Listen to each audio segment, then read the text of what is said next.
एक बार एक शिष्य ने प्रश्न किया, बाबा, हम जानते हैं कि यहाँ कोई सदा के लिए नहीं रहता, फिर भी धन, दौलत, मान, सम्मान, रिश्ते, नाते सबको अपना समझकर उसे पकड़े रखते हैं।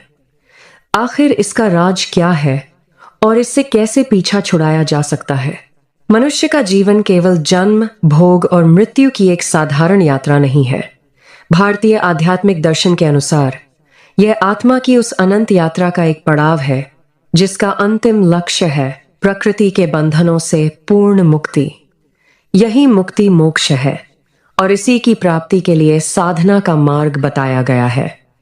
साधना केवल पूजा, पाठ या ध्यान का अभ्यास नहीं, बल्कि अपने भीतर चल रहे उस महायुद्ध का नाम है जिसमें मनुष्य को अपनी चंचलता, वासनाओं, अहंकार और अज्ञान पर विजय प्राप्त करनी होती है।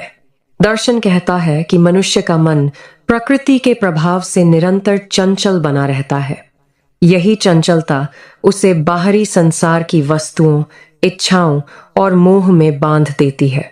मन जितना अधिक स्थूल विषयों में उलझता है, उतना ही वह अशांत और अशुद्ध होता जाता है।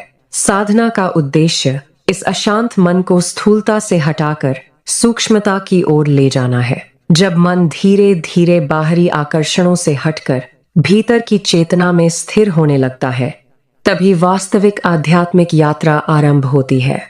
यह मार्ग सरल नहीं है।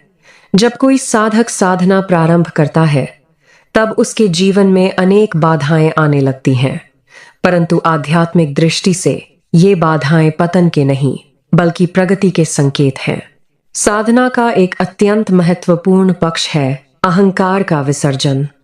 आध्यात्मिक शक्तियां प्राप्त होने पर अनेक लोग उनको प्रदर्शन का माध्यम बना लेते हैं, किंतु वास्तविक अध्यात्म कहता है कि शक्ति का प्रदर्शन साधक को पुनः अहंकार और अविद्या माया के अधीन कर देता है।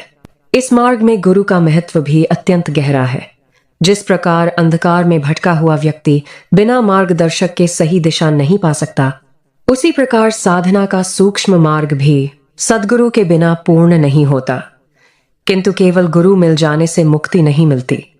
साधक को स्वयं प्रयास करना पड़ता है। जब मन की चंचलता समाप्त होती है, तब आत्मा अपने वास्तविक स्वरूप का अनुभव करती है। वही अवस्था मुक्ति है जहां न भय है, न मोह, न दुख और न ही जन्म मृत्यु का बंधन। साधना केवल धर्म का कर्मकांड नहीं, बल्कि आत्मा की स्वतंत्रता का विज्ञान है। यही मनुष्य का सर्वोच्च कर्तव्य है और यही उसके जीवन की वास्तविक पूर्ण